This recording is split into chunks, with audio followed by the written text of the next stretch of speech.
So hello guys, ito ngayon bubuksan natin itong Compass Outdoor High Power Wireless. So ito yung laman niya. Ito.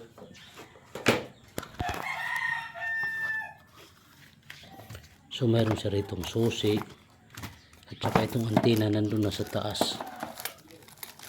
Ito yung lalagay doon sa itong tinatawag na compass niya. So ngayon itong susi, bubuksan natin yung piso wifi para makita nyo sa loob kung ano yung tsura dito sa loob. Ito yung piso wifi ko guys.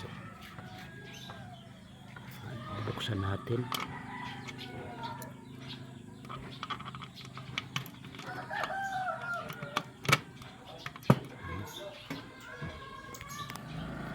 Sa loob.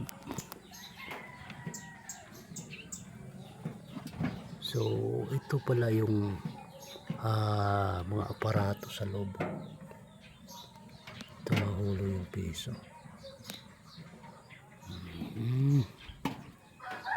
Connection doon sa taas. Ito pa yung piso wifi ko guys na pinakita ko sa inyo.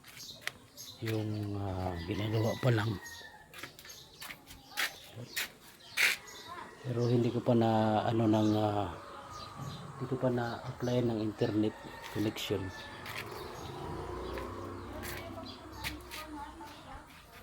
So may-ari kasi nito doon sa Maynila, ako lang ang pinabantay. I-applyan pa ng internet connection, mga 100 Mbps para malakas. So abot rin na ng 1,000 plus. Sa Gandara mayroon daw, sa San Jose mayroon daw internet provider doon na nagkukunik. So puntahan natin, meron tayong time, punta tayo doon. So ito yung ating pinakita, yung style ng mga aparato ng loob ng piso wifi. Tapos meron na tayo dito libre na itong banner, no? Or tarpaulin.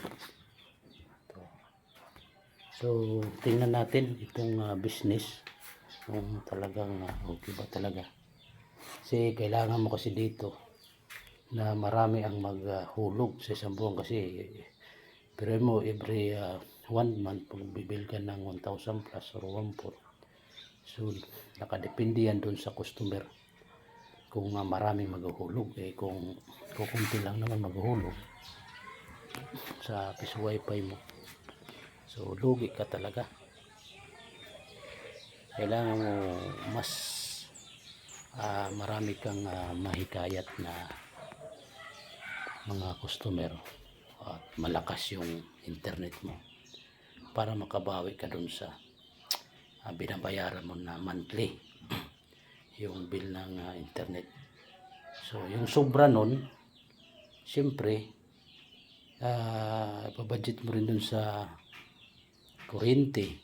Yun, sa sobra nun, yun ang magiging savings mo na. So okay guys, hanggang dito lang muna. Maraming salamat. God bless and more power to you.